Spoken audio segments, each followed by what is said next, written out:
The American people have spoken, and the American people have elected their new champion.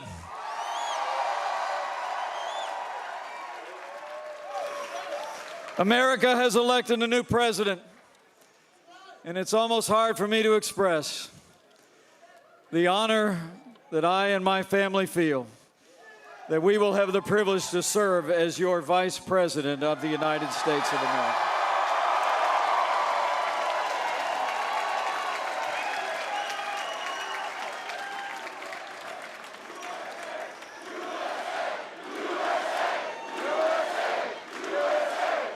I come to this moment deeply humbled, grateful to God for His amazing grace.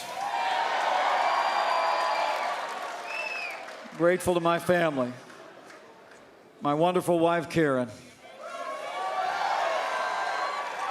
our son, Michael, and his fiancée, Sarah, our daughter, Audrey, far away, and our daughter, Charlotte. I could not be here without them. And I'm deeply grateful to the American people for placing their confidence in this team and giving us this opportunity to serve. And I'm mostly grateful to our president-elect, whose leadership and vision will make America great again.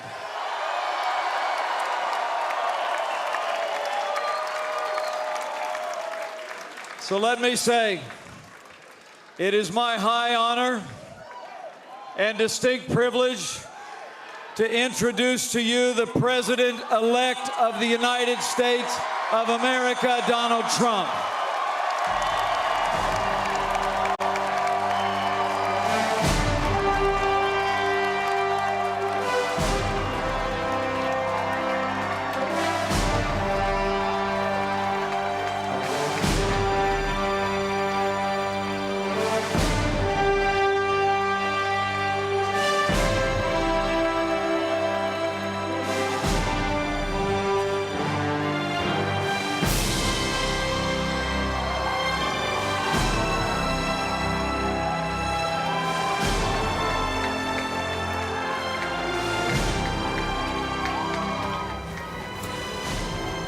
Donald Trump not having officially won yet, just shy of the 270 electoral votes necessary, but certainly the states that he needs to go over the top are all leaning in his direction, and the Trump campaign claiming victory.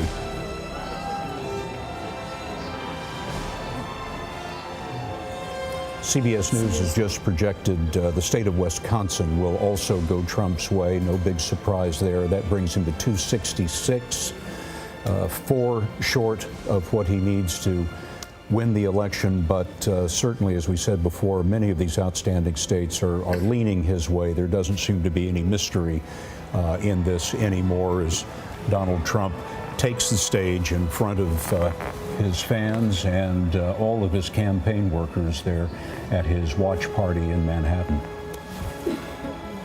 CBS News has not yet called the election as we are waiting for the vote to come in a number of states. But Mike Pence has just declared victory and introduced what he said is the next president of the United States, Donald Trump, who has never run for political office, and in his first bid for office, he has managed to capture 266 electoral votes and is on his way to winning the presidency. He became a Republican in 2012. And here is Donald Trump.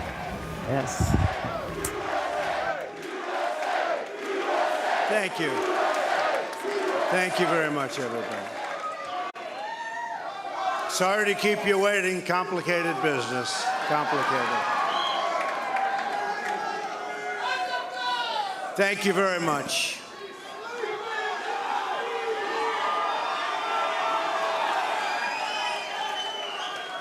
I've just received a call from Secretary Clinton.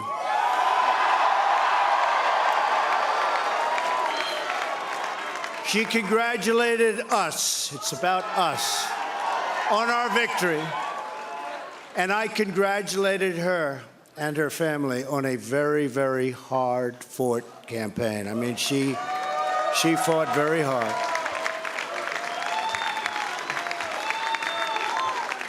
Hillary has worked very long and very hard over a long period of time, and we owe her a major debt of gratitude for her service to our country.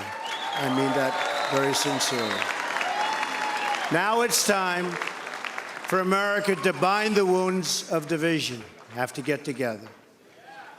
To all Republicans and Democrats and independents across this nation, I say it is time for us to come together as one united people. It's time. I pledge to every citizen of our land that I will be president for all Americans, and this is so important to me.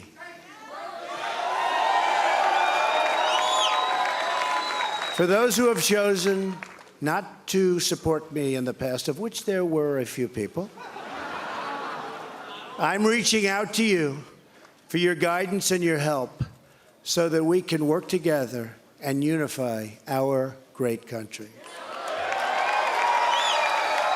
As I've said from the beginning, ours was not a campaign, but rather an incredible and great movement made up of millions of hardworking men and women who love their country and want a better, brighter future for themselves and for their family.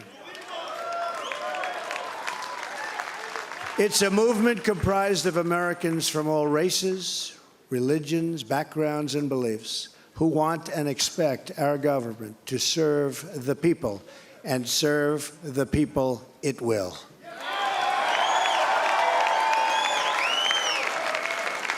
Working together, we will begin the urgent task of rebuilding our nation and renewing the American dream. I've spent my entire life in business looking at the untapped potential in projects and in people all over the world. That is now what I want to do for our country. Tremendous potential. I've gotten to know our country so well. Tremendous potential. It's going to be a beautiful thing. Every single American will have the opportunity to realize his or her fullest potential. The forgotten men and women of our country will be forgotten no longer.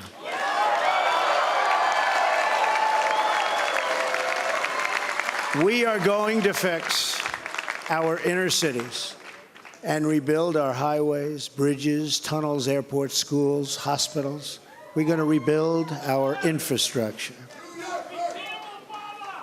which will become, by the way, second to none. And we will put millions of our people to work as we rebuild it. We will also finally take care of our great veterans. We've been so loyal, and I've gotten to know so many over this 18-month journey. The time I've spent with them during this campaign has been among my greatest honors. Our veterans are incredible people. We will embark upon a project of national growth and renewal. I will harness the creative talents of our people, and we will call upon the best and brightest to leverage their tremendous talent for the benefit of all. It's going to happen. We have a great economic plan. We will double our growth and have the strongest economy anywhere in the world. At the same time, we will get along with all other nations willing to get along with us. We will be. We'll have great relationships. We expect to have great, great relationships. No dream is too big. No challenge is too great. Nothing we want for our future is beyond our reach. America will no longer settle for anything less than the best.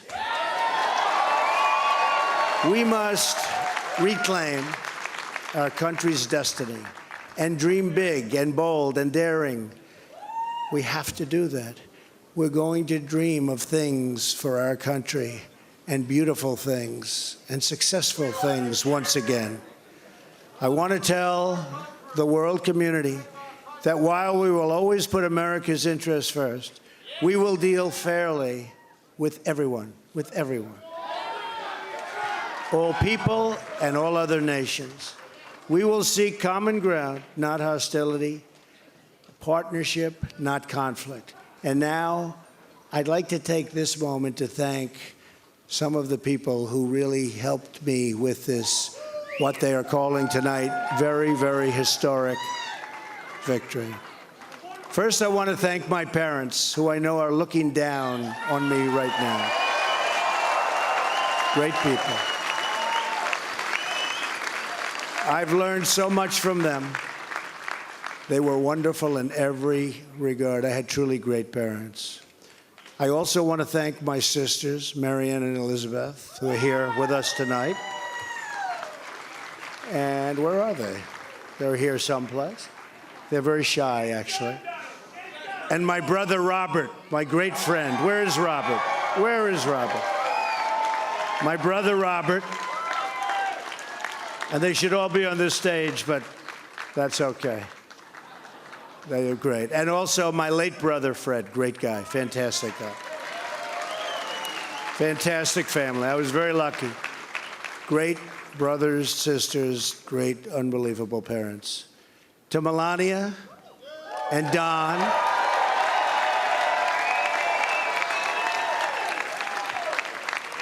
and Ivanka, and Eric, and Tiffany, and Barron. I love you and I thank you, and especially for putting up with all of those hours. This was tough. This was tough. This political stuff is nasty and it's tough. So I want to thank my family very much. Really fantastic. Thank you all. Thank you all. And Lara, unbelievable job. Unbelievable. Vanessa, thank you. Thank you very much. What a great group. You've all given me such incredible support, and I will tell you that we have a large group of people. You know, they kept saying we have a small staff. Not so small. Look at all the people that we have. Look at all of these people. And Kellyanne, and Chris, and Rudy, and Steve, and David. We have got tremendously talented people up here, and I want to tell you, it's been very, very special. I want to give a very special thanks to our former mayor, Rudy Giuliani. Unbelievable. He traveled with us, and he went through meetings. And see that Rudy never changes. Where's Rudy? Where is he? Rudy. Governor Chris Christie, folks, was unbelievable.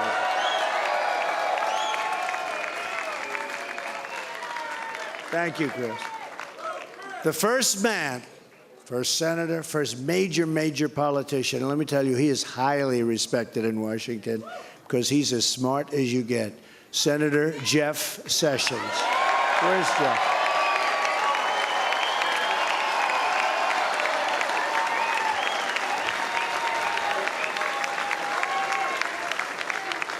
Great man. Another great man, very tough competitor. He was not easy. He was not easy. Who was that? Is that the mayor that showed up? Is that Rudy? Oh, Rudy got up here.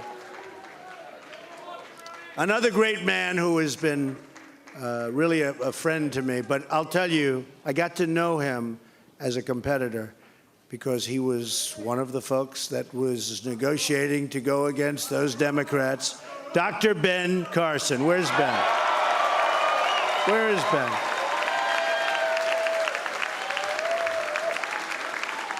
And by the way, Mike Huckabee is here someplace, and he is fantastic. Mike and his family, Sarah, thank you very much. General Mike Flynn. Where is Mike? And General Kellogg. We have over 200 generals and admirals that have endorsed our campaign. And they're special people, and it's really an honor. We have 22 Congressional Medal of Honor recipients. We have just tremendous people.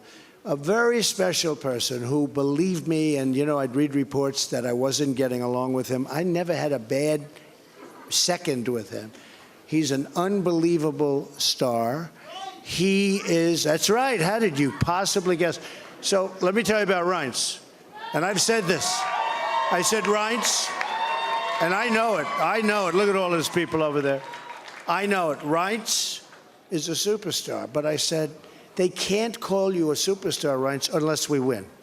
Because you can't be called a superstar like Secretariat. If Secretariat came in second, Secretariat would not have that big, beautiful bronze bust at the track at Belmont. But I'll tell you, Reince is really a star. And he is the hardest working guy. And in a certain way, I did this. Reince, come up here. Where is Reince? Get over here, Reince. Boy, oh boy, oh boy. It's about time you did this, Reince. Huh? My guy. Yeah, say a few words. No, come here. Say something. Ladies and gentlemen, the next president of the United States, Donald Trump.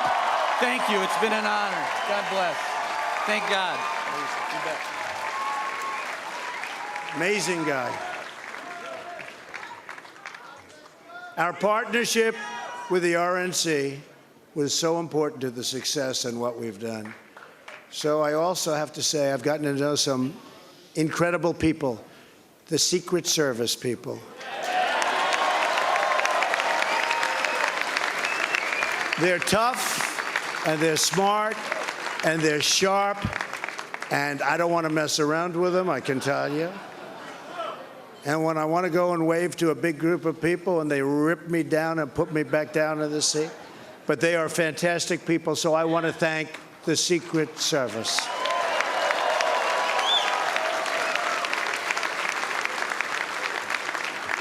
And law enforcement in New York City, they're here tonight.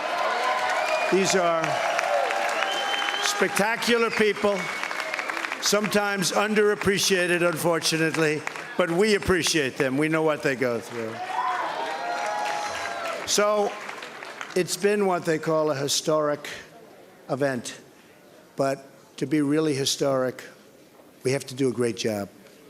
And I promise you that I will not let you down. We will do a great job. We will do a great job. I look very much forward to being your president. And hopefully at the end of 2 years or 3 years or 4 years or maybe even 8 years, you will say, so many of you work so hard for us, but you will say that that was something that you were very proud to do. And I can thank you very much. And I can only say that while the campaign is over, our work on this movement is now really just beginning. We're going to get to work immediately for the American people. And we're going to be doing a job that hopefully you'll be so proud of your president. You'll be so proud. Again, it's my honor. It was an amazing evening. It's been an amazing 2-year period. And I love this country. Thank you. Thank you very much. Thank you to Mike Pence. Thank you, everybody. And that was Donald Trump, the 45th president of the United States, giving a conciliatory speech tonight, thanking his supporters, thanking his family, talking about the need to bind the wounds of division in this country, and saying our work is really just now beginning. And thanking Hillary Clinton, saying that, Nora, in a way that we haven't heard before, that we owe her a debt of gratitude, and the time to heal has come, that he wants to be the uniter of all people. And he made a point of saying, I am the president of all people. It was a very un-Trump-like Yes, it speech was. from what we have heard throughout this campaign. Well, we were asking whether he could be conciliatory and could he be magnanimous in defeat. And we found out that he could be magnanimous in victory. So many times he would say, I can be politically correct, so absolutely politically correct when the moment calls for it. The moment called for a speech like that, and he gave it. Bob, talk about now the challenges for someone as they transition from being a candidate to trying to govern and becoming and filling that office, that the awesomeness of that office and the responsibilities that go with it. I think we're kind of in uncharted territory now. I mean, we really don't know. This is a totally new and different group than we have seen arrive in Washington before, and I don't think we can predict where this goes from here. I mean, it's different. This was a different campaign, and what happens now is different as well. I think it's encouraging, though, to hear him say that he wants to reach out to all Americans, that the campaign is over, but the work is just beginning, and that he wants to do a good job for everybody. We haven't heard him speak that way before. The first challenge for He said he wanted partnership, not conflict, which was also something that we hadn't heard before. Donald Trump becomes the first person to become president of the United States without having held previous elected office since Dwight Eisenhower, and he did it without the advantage of having won World War II. Here's the immediate challenge for him. The rhetoric was basically about as good as we've heard from him and as you could deliver. He's going to have a Supreme Court seat to fill right away. Hillary Clinton probably would not have, talking to Republicans in the Senate. Merrick Garland, probably they would have voted him through. So he has a Supreme Court, and Supreme Court fights get pretty nasty pretty fast. There's that, plus the dismantling of Obamacare, the building of the wall. So his policy agenda right away is one that is going to require some massaging. So that'll be interesting where he puts his marker as he starts to talk about. But we don't have a divided government. We have a Republican Senate and a Republican Congress. But there's a filibuster in the Senate. If they filibuster his Supreme Court nominee, which will return the court to being a conservative majority, then you're going to have a fight in Washington. And you don't know, the other part is this is going to be, I don't care what you say, this is going to be greeted with surprise around the world. Maybe Russia's pleased with it, as we were hearing from our reporter in Moscow earlier this evening. I don't know how the rest of the world is going to react to this, except with surprise. They're going to find it hard to believe, I think.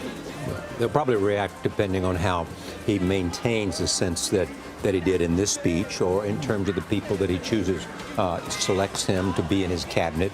That will be an indication of what kind of government he wants to have. Major Garrett is at the Trump campaign headquarters. Major? Well, a couple of things, Scott, and everyone else on the panel. Talking about governing, my sources within the Trump transition team tell me that as of last Thursday, all of the work set before that transition team had been completed, meaning they'd put together all the policy binders, had put together all the binders on passable cabinet and sub-cabinet nominations and appointees, had put together all the bindings on other political appointees that a future Trump presidency, should it occur, might have to have ready for the work to begin. So that work by the transition team has been completed and is ready for Donald Trump, now President-elect of the United States. So when Donald Trump told the country tonight he's going to get to work, he has plenty of binders and plenty of staffers on that transition team who have done the work for him to begin that process. A couple of other observations. Donald Trump has said from the very beginning of this campaign that he saw something in America in terms of untapped potential, in terms of people who wanted to be a part of a rejuvenated American dream, but felt that was no longer open to them. And he tried to speak to those people before he spoke to anyone else, and in a way that they fundamentally understood without any filtering from any other source. And even when controversies would arise and Trump's poll numbers would dip, or there would be some defections from the Republican Party over something that Trump said, those people who heard Trump first never left his side. And Trump was speaking to them tonight when he talked about a country to be proud in, a country that's going to aim for the best and never accept anything less than the best. Those words always resonated with his supporters. One last historical analogy that I've never forgotten since Newt Gingrich, a longtime Trump supporter, put before me several months ago. He said, to understand Donald Trump, you have to understand three American figures. Andrew Jackson, a populist president who toppled the existing order in Washington. Teddy Roosevelt, a Republican president who challenged the existing Republican approach to business and was a person of strength and projected strength. And P.T. Barnum, someone who relentlessly marketed himself for the benefit of his business and his image of himself.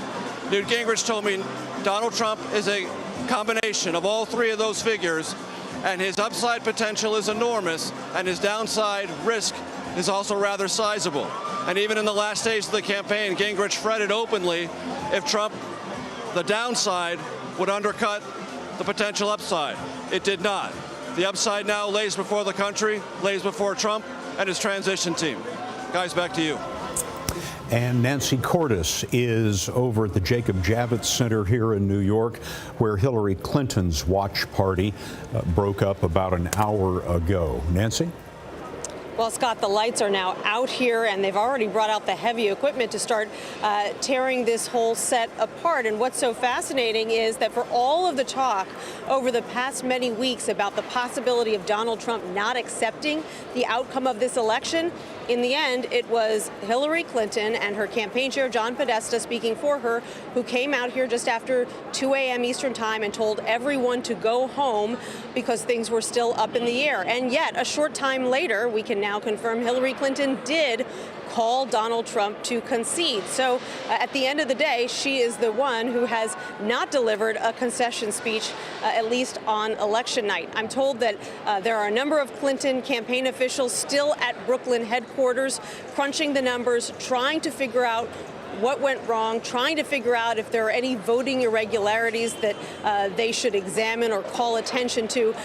Every single campaign aide I have seen here tonight, Scott, has been shell-shocked. They are totally stunned by this news. They weren't just confident at the beginning of the night that she was going to win. They were sure of it. There was no other possible outcome in their mind, not because they were cocky or being fanciful, but because all of the data that they were looking at was telling them that she was going to win. And that may be part of the reason that you never saw her here tonight, which is that just like her campaign aides, it was very difficult for Hillary Clinton to accept the news as well.